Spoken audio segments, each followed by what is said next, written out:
Hello guys मु लिपू आपण मानक स्वागत करुच्ची मोर एक नुआ मिनी ब्लॉग। आपण माने तो जानथिबे आमे माने प्री वेडिंग शूटिंग करिया पई जाइतिलु भुवनेश्वर। आ आज होची सेही प्री वेडिंग शूटिंग करिवार डे 2। आ डे 2 रे आमे आस्तिलु लिंगराज मंदिर पाकर थिबे बिंदुसागर रे लोकेशन बहुत बढ़िया बढ़िया थिबे। पुष्पा पुष्पराज मैं झुकेगा नहीं साला। आ सेठारे शूटिंग करिया पई बहुत मजा आस्तला। फोटो उठेइबा सारी किछि वीडियो उठेलु।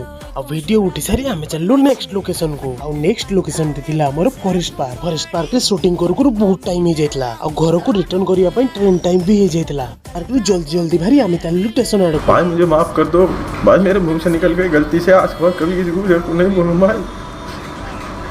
मैंने भाई कभी वीडियो डिलीट 15 नवंबर तक। मंजिल को भुलाकर जिया तो क्या जिया। फाइनली हमें जोड़ेश्वर रे पहुंची। एबे चललु घर को। देखा नेक्स्ट वीडियो रे। Bye bye.